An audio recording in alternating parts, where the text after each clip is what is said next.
मेरे रूममेट्स में मुसलमान अधिक थे। जब मुझे ये कहने में भी शर्म आती थी कि मैं हिंदू था। उन्होंने बताया कि इस्लाम दुनिया का सबसे अच्छा रिलीजन है, अल्लाह ही एकमात्र ईश्वर है। सभी गैर मुसलमान मेरे लिए काफिर हो गए। मैं मुस्लिम महिला की तरह कपड़े पहनने लगी। मंदिर जाना और मंत्र का जप करना व्यभिचार जितना ही गलत है। मैं नमाज के बाद यही दुआ करती थी। इसलिए मैं अपनी पूरी फैमिली को कन्वर्ट करने की कोशिश की। घर पर ही नमाज पढ़ना शुरू किया। अगर तुम गई तो हम चारों आत्महत्या कर लेंगे।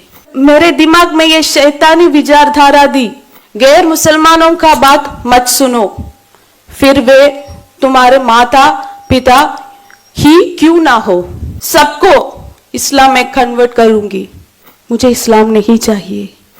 शिव के बिना कोई शक्ति नहीं है। मैं डॉक्टर अनघा केरल के त्रिशूर जिले से हूँ। वह मेरी बड़ी बहन अनुषा है और वो मेरी छोटी बहन अमृता।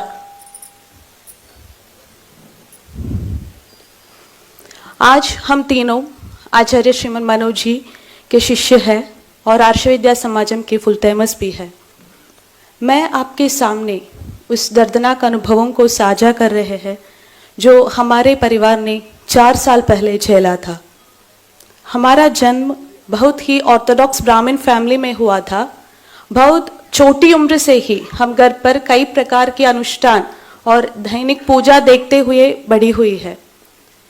मुझे केवल कुछ अनुष्ठानों के अलावा इस बात का कोई अंदाजा नहीं था कि सनातन धर्म क्या है, भारत का वास्तविक इतिहास क्या है और समकालीन चैलेंजेस क्या होती है।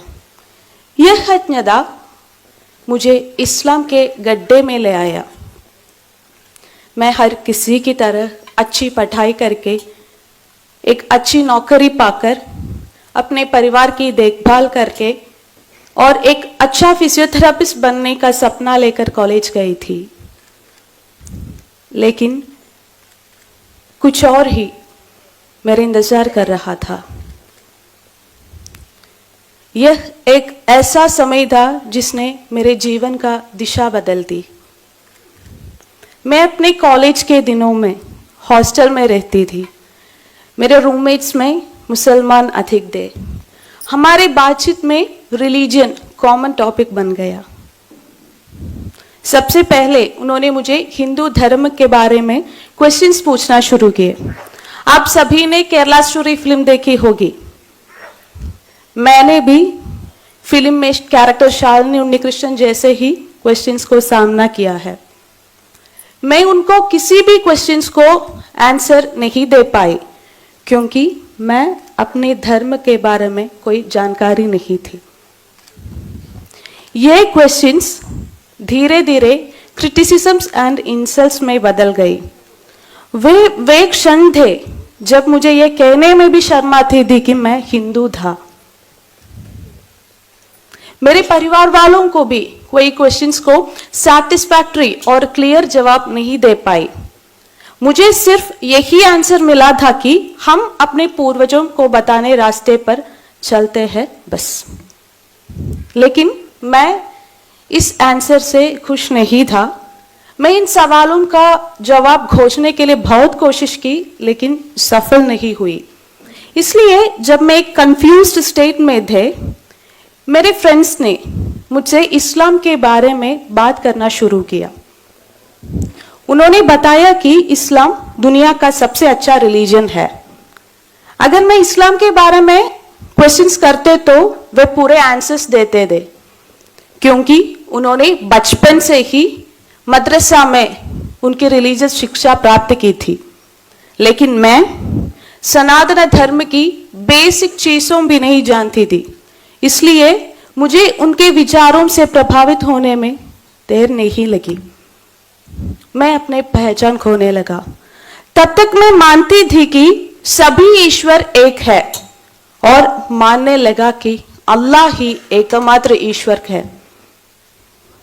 इस्लाम ने सबसे पहले मुझे सिखाया कि बाकी सभी रिलीजियंस के ईश्वर संकल्प और उनके अनुयायी नित्य नरक के अवकाशी है और सभी गैर मुसलमान मेरे लिए काफिर हो गए। तब तक मैं बिनती, कुमकुम, चंदन लगाती थी और धीरे से मैं मुस्लिम महिला की तरह कपड़े पहनने लगी। गाना, नाचना, सब कुछ मेरे लिए हराम हो गया। मुझे लगने लगा कि मंदिर जाना और मंत्र का जप करना व्यभिचार जितना ही गलत है। धीरे धीरे से हिंदू धर्म, देवी देवताओं, हिंदू अनुष्ठान, स्वयं हिंदुओं को प्रति नफरत आने लगी। जिनका ही इस्लामिक व्हाट्सएप ग्रुप में मैं मेंबर थे, उन सभी में भारत के खिलाफ नफरत भड़कावा देने वाले मैसेजेस प्रचलित हो रहे थे। उन सारे मैसेजेस का टोन सिर्फ यही था कि भारत एक हिंदू राष्ट्र है और यहां विभिन्न तरीकों से इस्लाम का डोमिनेंस स्थापित किया जाना चाहिए और सभी मुसलमानों को इसमें इसके लिए योजनाएं में भाग लेना चाहिए। मेरे मुस्लिम फ्रेंड्स ने मुझे ओपनली बताया है कि उनकी योजना schools, colleges, hospitals, government, law and order, IT, social media, charity services जैसे सभी क्षेत्रों में अपना डोमिनेंस स्थापित किया है और इस तरह से सभी गैर मुसलमानों को इस्लाम में परिवर्तित करना है। उन्होंने ये भी कहा कि सीएए, एनआरसी आदि भारत के मुसलमानों को नुकसान पहुंचाने के लिए है और इनको डटकर मुकाबला देना चाहिए। क्या आप जानते हैं कि उस समय मैं किससे सबसे नफरत करती थी? कोई और नहीं बल्कि हमारे प्रधानमंत्री श्री नरेंद्र मोदी जी से।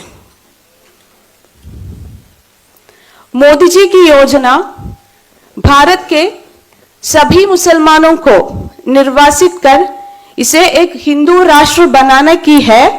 इसलिए उन्होंने ये भी सुझाव दिया कि उन्हें जल्द से जल्द अपने मृत्यु के लिए प्रार्थना करनी चाहिए। और आपको पता है, मैं नमाज के बाद यही दुआ करती थी। मैं कितनी अधिक उसकी इस्लामिक भाषण सुनती रही, उतनी अधिक मैं भारत विरोधी बनी गई। सच तो यह है कि मैं एक भयानक मानसिक स्थिति में पहुंच गई थी कि अगर जरूरत पड़ने पर भारत के खिलाफ लड़ने से भी नहीं हिचकिचाती। क्या आप कल्पना कर सकते हैं मैं किस तरह की भयानक स्थिति में थी? किसी को इस्लाम में लाना इस्लाम में बड़ा पुण्य माना जाता है, इसलिए मैं अपनी पूरी फैमिली को कन्वर्ट करने की कोशिश की। सबसे पहले मैं अपनी छोटी बहन अमृता को कन्वर्ट करने की कोशिश की। मैं उसे पूरी तरह से कन्वर्ट करने में सफल नहीं हुई, लेकिन मेरी इस्लामी पढ़ाई आगे बढ़ रही थी। मेरे दोस्तों ने मुझे तफसीर, जो कुरान का व्याख्यान होता है, वो मुझे दिया और साकिर नायक, इमाम अकबर जैसे इस्लामिक प्रीचर्स का वीडियोस भेज दिए। उसे पढ़कर और सुनकर मैं इस्लामी विरोधी होती गई, हिंदू विरोधी होती गई। कॉलेज के बाद मुझे कोड़िकोड, केरल के कोड़िकोड में नौकरी मिल गई थी, जहां मुस्लिम डोमिनेटेड एरिया है। और वहां मेरे पेशेंट्स और उनके बाईस्टैंडर्स जो इस्लाम के प्रति मेरे झुकाव को समझते थे, उन्होंने मुझे हर तरह से सपोर्ट देना शुरू कर दिया। उन्होंने ये भी कहा कि मेरा इस्लामिक लीगल कन्वर्शन के लिए वे हर तरह से मदद करेंगे। मैं उनके इस उत्साह से एक्चुअली हैरान थी। इस्लाम सिखाने के 6 साल बाद 2020 में मैं कन्वर्शन करके अपना नाम बदलकर आयमा अमीरा बनके पूरी तरह से मुसलमान बनने का फैसला किया। लेकिन उससे पहले इसके बारे में मैं अपने परिवार वालों को ओपनली बताने को डिसाइड किया। मुझे पक्की तौर पर मानती हूं कि उस क्षण से मेरे जीवन में ईश्वर और गुरु का अदृश्य हस्तक्षेप था। मैं अपने नौकरी से इस्तीफा दे दिया और घर आ गई। यह जो समय था जब हमारे परिवार ने एक लंबे लॉकडाउन पीरियड के बाद फिर एक साथ था। मेरे माता पिता को अंदाजा था कि मैं इस्लाम के बारे में सीख रही हूं, लेकिन उन्होंने कभी नहीं सोचा कि मैं कन्वर्ट हो जाऊंगी। एक दिन मैं अपनी मासूस माता पिता को यह खबर बताई कि मैं इस्लाम स्वीकार कर लिया हूं और अब मैं एक मुस्लिम महिला हूं। क्या आप जानते हो इसके बाद क्या हुआ? वे ऐसे घटे दे जैसे उनके सिर पर वार किया गया है। वे जो अपने दिल और दिमाग पर श्री कृष्ण भगवान को रखते हैं, मेरे बात को सहन नहीं कर सके। खुशी के दिन दुख में बदल गई।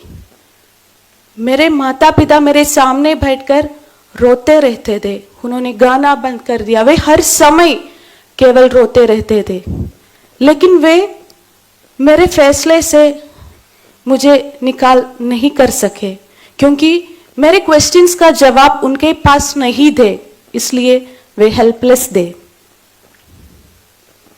मैं घर पर ही नमाज पढ़ना शुरू किया। जब समय पर नमाज नहीं पढ़ पाती तो मैं निर्दयी हो जाती थी, क्योंकि मुझे डर था अगर मैं समय पर नमाज नहीं पढ़ी या नमाज छोड़ दी तो अल्लाह मुझे सजा देगा।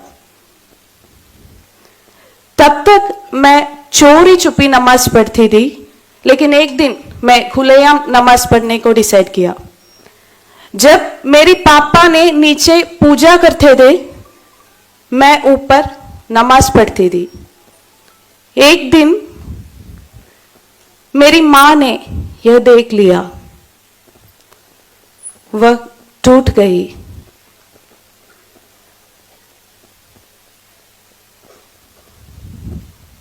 उन्होंने पूजा कमरे जाकर नारायणा नारायणा चिल्लाकर रोने लगी। यह सुनकर मैं नीचे आ गई। पूजा कमरे में विग्रहों को देखकर मैं बहुत चिढ़ हुई। मैं मां से कहा, तुम किस नारायण को प्रार्थना कर रही है? तुम्हें बचाने के लिए कोई नहीं आएगा, क्योंकि ऐसा एक ईश्वर ही नहीं है। वो ईश्वर नहीं, शैतान है, शैतान। यह सुनकर मेरी मां रोते रोते मेरे पैरों पर गिरा और बोली, बेटी मत जाओ। अगर तुम गई तो हम चारों आत्महत्या कर लेंगे। इसे सुनकर मुझे और भी गुस्सा आ गया। मैंने कहा कि तुम काफिर हो, तुम नरक के बारे में निश्चित हो। तुम आत्महत्या करो या ना करो, मुझे कोई परवाह नहीं होगी। मेरी जगह आप अपने बच्चों को कल्पना करें, जिसे यदि वो आपका बेटी या बेटा जिसे आपने प्यार से पाला और बड़ा किया है, उसने आपके साथ यह कहते तो आपको कैसा लगेगा? सोचिए, मैं यह उस माँ से कह रही थी जिसने मुझे 9 महीने तक अपने गर्भ भर रखा, प्यार से पाला पोसा, मुझे सब कुछ दिया। दरअसल मेरे दिमाग में ये शैतानी विचारधारा दी जो मुझे यह कहने में मजबूर कर दिया था। इस्लाम में कहते हैं कि गैर मुसलमानों का बात मत सुनो, फिर वे तुम्हारे माता पिता ही क्यों ना हो। यह सुनकर मेरी माता पिता निराश हो गई। उन्हें समझ आया कि उनके आंसू और सलाह मुझे वापस नहीं ला सकते हैं। ईश्वर का अगला अदृश्य हस्तक्षेप मेरे कसिन भाई अजय भैया के रूप में आया। एक दिन उन्होंने कहा कि सिर्फ इसलिए हमारे पास तुम्हारे क्वेश्चंस का जवाब नहीं है, इसका मतलब यह नहीं है कि इन क्वेश्चंस का जवाब ही नहीं है। एक ऐसी जगह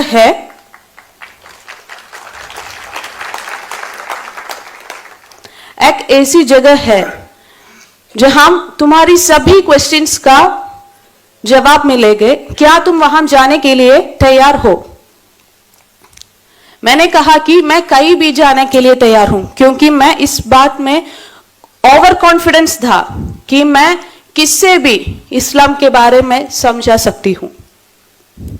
मैं इसके बारे में अपने मुस्लिम फ्रेंड्स को बताया। उन्होंने मुझे सख्त निर्देश दिया कि मुझे कहीं नहीं जाना चाहिए, लेकिन मुझे ऐसा लगा कि जैसे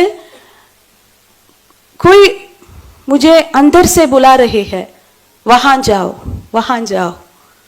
आज मुझे एहसास है कि यह कोई और नहीं था बल्कि मेरे गुरुनाथ का आवाज था।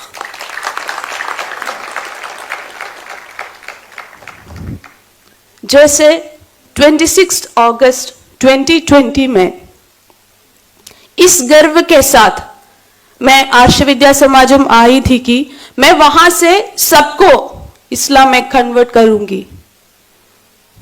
शुरू के 2 दिनों में वहां के टीचर से बात की। मुझे जो तर्क पता था इसको I was dealing with them. तीसरे दिन ही हम आचार्य श्री मनोज जी से मिले। आचार्य जी के साथ डिबेट हुआ। आचार्य जी ने उसी कुरान और हदीस के आधार पर बात करती थी जिसे मैं दैविक वचन मानती थी। आचार्य जी ने कुरान के ईश्वर संकल्प, अनसाइंटिफिक फैक्ट्स, अंधविश्वास, मोहम्मद के क्रुएल्टीज एक्सेट्रा के बारे में बात की। क्या आप विश्वास करेंगे, जिस आइडियोलॉजी मेरे माता पिता के आंसू, मेरे रिश्तेदारों के सलाह, मेरी बहनों और दोस्तों के बातें को बदल नहीं सके, उस आइडियोलॉजी को आचार्य जी ने बहुत शांति से एक फूल तोड़ने जैसे बदल दिया।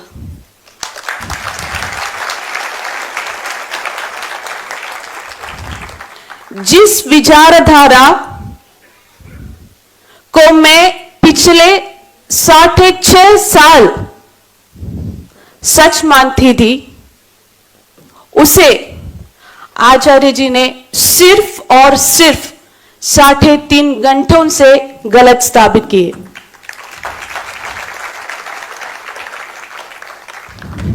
फिर उन्होंने मुझे पूछा कि बेटी, क्या तुम अब भी ये मत को माना जाती है? मैं आचार्य जी के सामने हाथ जोड़े और नम आंखों से कहे, मुझे इस्लाम नहीं चाहिए।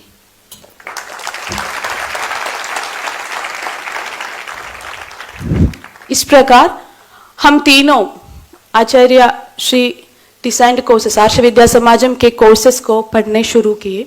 सनातन धर्म की महानदा और बाकी सभी रिलीजन्स का गतराओं के बारे में पता चला, भारत के ट्रू हिस्ट्री, आज समाज में हुए घटनाओं और आर्ष विद्या समाजम के एक्टिविटीज की महानदा और जरूरत को के बारे में ज्ञान हुआ और हम तीनों आर्ष विद्या समाजम के फुल टाइमर्स बन गए।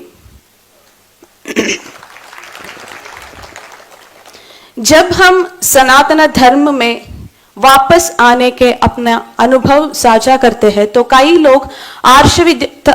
लोग हमारी अप्रिशिएट करते थे। वे आर्ष विद्या समाजम की नारी शक्ति के बारे में प्रशंसा करते थे।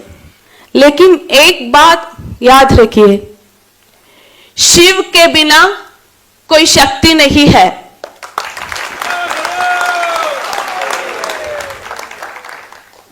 जी, अगर आचार्य श्री मनोज जी नहीं होते तो हम में से कोई भी आज आपके सामने बोल नहीं रहा होता।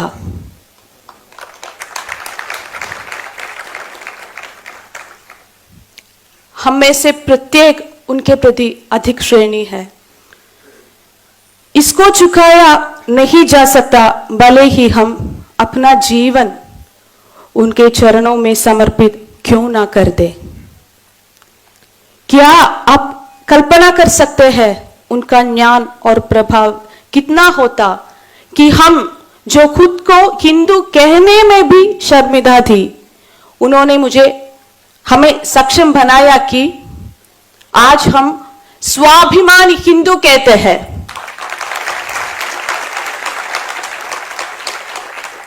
सनातन धर्म को पूरी तरह से नष्ट करने पर आमादा दे उन्होंने हमें सनातन धर्म के ध्वजवाहकों बना दिया।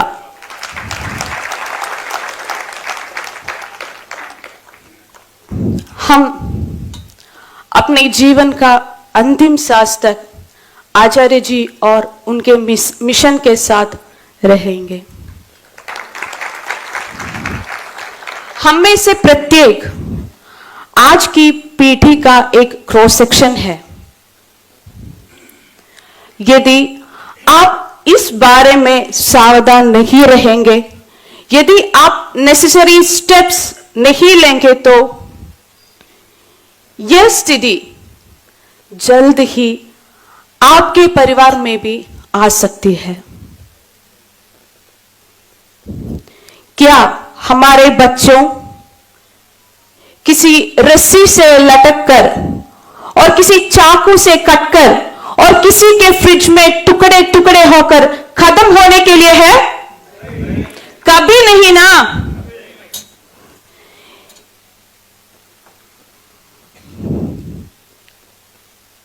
हम कब तक इस तरह डरते रहेंगे, शौक मानते रहेंगे? आज समस्या पर नहीं, समाधान पर चर्चा करने की जरूरत है। हमारा देश एक ऐसा राष्ट्र है जो सहस्राब्दियों के उत्पीड़न के बावजूद बहादुरी से जीवित है। हम इस संकट से भी पार पालेंगे। सनातन धर्म की दिव्य रोशनी विश्व के कोने कोने तक पहुंचेंगे। लेकिन एक बात याद रखिए, हम लाखों मिशनरियों से लड़ने जा रहे हैं। इसलिए हमारे योजनाएं भी उतना ही स्ट्रांग होनी चाहिए। आप चिंता ना करें, आचार्य जी द्वारा प्रतिकल्पित धर्म प्रचारक पद्धति ही इसका समाधान है। इसके लिए हमें पूर्णकालिक कार्यकर्ताओं की जरूरत है। इसमें आप इंटरेस्टेड है तो आगे आना चाहिए। अगर आपको अब इसमें एक्टिवली इन्वॉल्व नहीं कर सकते हैं तो आप इंटरेस्टेड कैंडिडेट्स को रेकमेंड कर सकते हैं, या फिर 1 साल के लिए कम से कम 1 धर्म प्रचारक को स्पॉन्सर कर सकते हैं।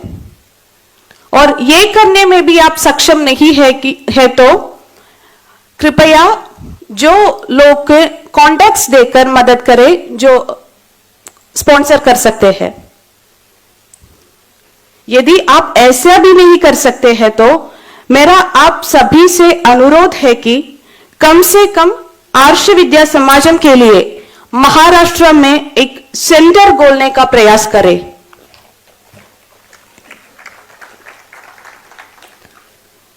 मैं अपनी एक्सपीरियंसेस आपकी सहानुभूति या प्रशंसा पाने के लिए नहीं बताए। मेरे ये एक्सपीरियंसेस यहां मौजूद एक भी व्यक्ति मैं बदलने को मदद करने तो मैं इसे बड़ा सफलता मानेंगे। इतने लंबे समय तक मुझे पेशेंटली सुनने के लिए सभी को मेरे धन्यवाद। सब कुछ गुरुपद पर समर्पित करके ओम नमः शिवाय, ओम गुम गुरुभ्यो नमः।